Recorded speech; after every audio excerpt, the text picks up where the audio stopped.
Hello again, YouTube. It's Monday night, July 3rd, 2023, 11:24 p.m. and I'm walking.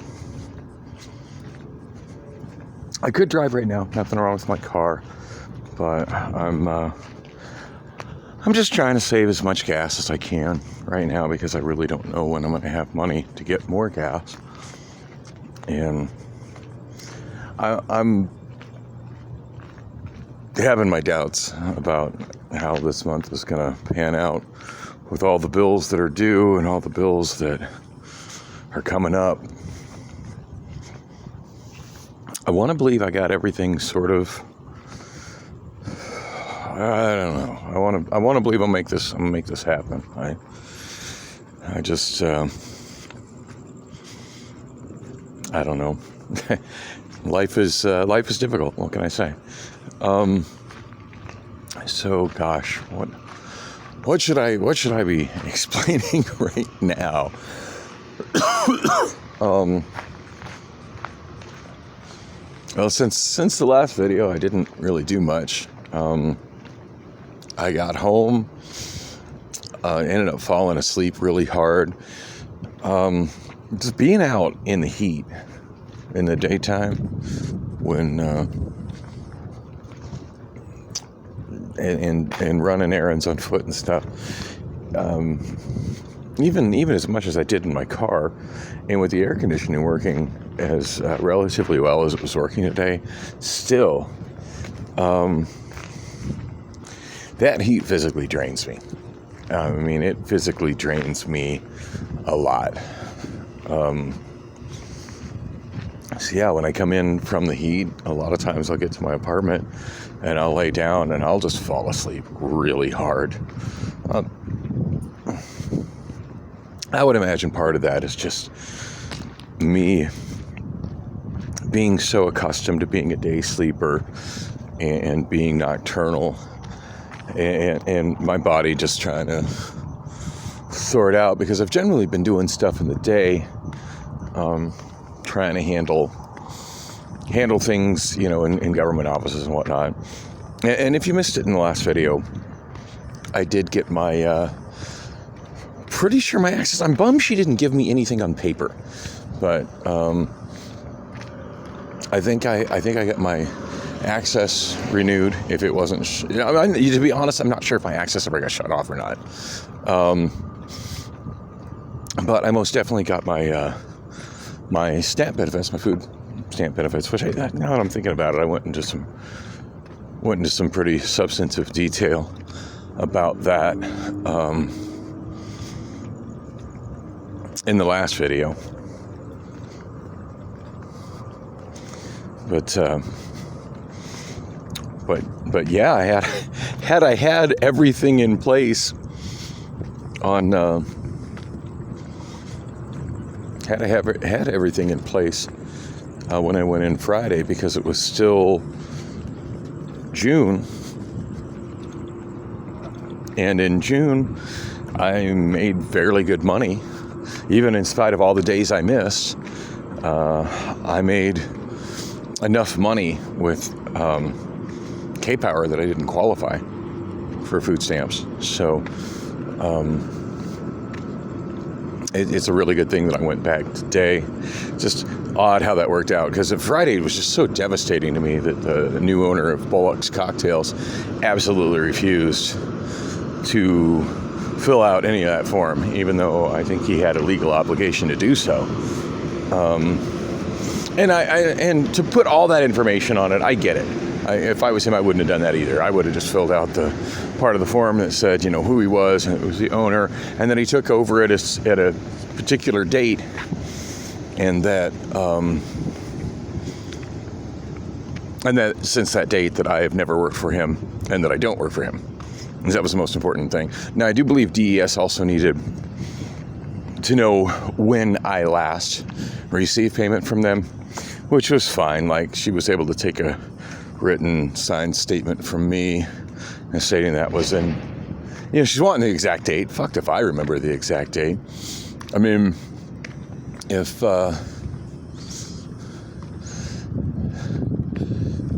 if the screen wasn't completely fucked on my iPhone 7 Plus, I could kind of go backwards through it and probably find the text messages that went back and forth between me and Jim. The night he said I was fired and I said thank you. I was pretty much ready to quit at that point anyway. I could have gone back to the text message to look at that date, and then it would have been really easy to, look at a calendar, and my last date of getting paid would have been a week before that. But yeah, at this point I don't remember. I just remember it was in November. And speaking of things that happened in November, since I finally got a karaoke gig coming up on Saturday night at Royal Lounge, when I got home I did work on my music a little bit on my computer, which is set up in my living room, which I'm finally going to have to break down and pack up, which is a great thing, actually. But one of so I got a little bit of work done on it today. I've had to reboot it because there was all those, so of course all my windows and stuff are not in the right place at the moment. But I had to reboot it because it got shut off during the power outage last Friday when those big fires were happening down off 40th Street in Oak. So, which reminds me, I still got to finish adding the track from karaoke version for 1985 by Paul McCartney and Wings. I never did get that finished. But what I did get done today, I think I mentioned yesterday, pretty sure it was yesterday, that I saw Priscilla briefly. Didn't really spend much time with her because I had to go bring her keys because she dropped them on the floor of my car, along with a whole bunch of spilled popcorn, but I'm not trying to be too upset about that. I brought her keys over to her, and we didn't really, there was no intimacy or anything. I mean, we kind of hugged and kissed a little bit and groped on her butt. But yeah, she was all dressed up super nice because I guess she was getting ready to go out and hang out with a friend of ours named Marvin, who and I'm not at all worried about her having any kind of, Marvin is flaming gay. There's nothing happening between Priscilla and Marvin. So not worried about that, but a little bummed that she didn't really make any plans to do anything with me on Sunday, because I ended up not seeing her whatsoever the rest of Sunday night. But yeah, what had happened when I pulled up there was pretty much the whole drive there, which was a super short drive. They were playing a cover of Nothing Compares to You, which to a lot of people that's a Sinead O'Connor song, but it's actually a Prince song. So that's a Prince cover in my world. Cover of Nothing Compares to You by the band Shiny Toy Guns, which I've heard of Shiny Toy Guns, but I didn't recognize that was them when I heard it. I just was like, ooh, this is this, electro goth dark wave cover of Nothing Compares to You. This is awesome, and I'm just totally getting into it. And Priscilla's a huge Prince fan, so pretty much I just stopped my car and left it idling and brought the windows all the way down and cranked up the radio because God knows how much of the song was left. And when I pounded on her back door, she came out. I'm like, come, run to my car. You need to fucking hear this. And she was tripping out. I really liked it as well. Anyway, when I got home after that, it took me several times of trying to launch it to get the Wondershare All My Tube downloader to launch. At this point, it just really struggles to operate on my machine. Once it's booted, it'll function, or once it's once the application, the program is launched, it'll function. But it struggles really hard to come on, and but yeah, it took quite a while. But eventually, I got an audio track of that downloaded from their either their YouTube channel or possibly one that's maintained, by Google for their music. Those ones used to be clearly designated as the name of the artist and --topic. But there was some changes to YouTube a few years back where they consolidated the topic channels of just official streaming tracks, and then whatever that artist's music video channel maintained by Vivo, all that stuff got consolidated. But at any rate, it's an official source, so good quality audio. And anyway, this afternoon when I got home from downtown, I got the MP3. Actually, I think I made the MP3 yesterday, but today I finally got to listen to the thing from beginning to end and fill out the ID3 tag. Kind of surprised it came out back in like 2006, I think, on a all gothic electro tribute to Prince. Definitely want to check out that album and some of the other tracks on it, because it seems very interesting that a genre so far removed from Prince's music would do a full-length tribute album to Prince. And when I see stuff like that, sometimes I look at that and I'm thinking, it's kind of a weird money grab. But I think this is one of those instances where and I hope I'm right here, where the artists that put this tribute together were genuinely fans and influenced by Prince. And I think that's likely. Prince's music is just so all over the board in terms of, what genre was Prince. Like, it's easy to say he was funk, or he was rock, or he was R&B, soul, or whatever. But I mean, when you really dive deep into Prince's music, he was all over the place as a musician. And I feel like he's one of those kind of musicians that had a great influence on a lot of people, even far outside the multiple genres that he created. So interesting. Anyway, interesting cover from Shiny Toy Guns of Nothing Compares to You.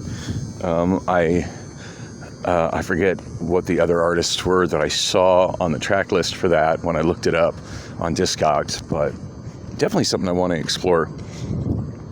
I'm all for some interesting dark wave type Prince covers. That sounds fun. But yeah, I got that added into my MP3s. And of course the source file deleted, because all those source files piling up in Wondershare All My Tube is what's causing me to have problems with the software launching. But I don't want to go through and just delete a bunch of that shit out of it. Having that stuff in the in its download list is something that I need when I'm working on music. Anyway, I did that. And the other one that I worked on today, and mostly just because it was kind of towards the top of the list, and when I looked it up, the date was like, oh, that also happened in November. That happened at the end of November last year. Whereas, like, it was kind of middle of November that I quit, because I remember when I remember hearing this song on the radio and thinking, my God, I would be playing the crap out of this right now at Bullock's, but I'm not at Bullock's anymore. So yeah, it came out right after I left Bullock's. But the song "Players" by Coi Leray, which, for those not familiar with it, it's a freaking jam. If you go back to my vlogs where I'm driving around and playing the radio at that time, like every time it comes up on the radio, I'm just jamming along to it. And of course, the main reason I'm jamming along to it is it completely uses the instrumental track from The Message by Grandmaster Flash. So, there's some parts where it's playing on the radio, and there'd be a little break between her rapping, and I'm like, it's like a jungle out there. It's like, it's like a jungle out. It's like a jungle sometimes. It makes me wonder how I keep from going under. Boom, ba-dum, boom. It's like a jungle sometimes. It makes me wonder how I keep from going under. But yeah, that would have been so up my alley at at Bullocks had I stayed there. And did I mention DJ Othisi is now the only one doing karaoke over there? I'm not sure if I mentioned that or not. Love DJ Othisi to death. He's the one. He helped me a couple of times when my microphones were messing up. He brought me his, like went home and grabbed me his. He must live very close. But yeah, went home and grabbed me his, and he used to come out regularly and support the show and promote me. And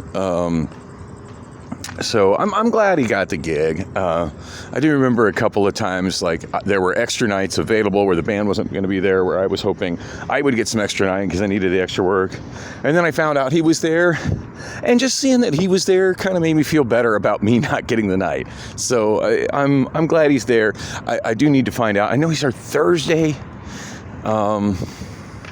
I forget the other nights. I want to say he's there 2 nights a week, maybe 3 nights a week. I would like to go there and check out what he's doing, support his show, and just say hi to the guy because I dig him. Anyway, I'm at the ATM. I need to make my deposit. I almost missed the midnight cutoff on that, which I think would result in me getting an overdraft fee. And yeah, I can't afford no freaking overdraft fees right now. I'm really down to the wire.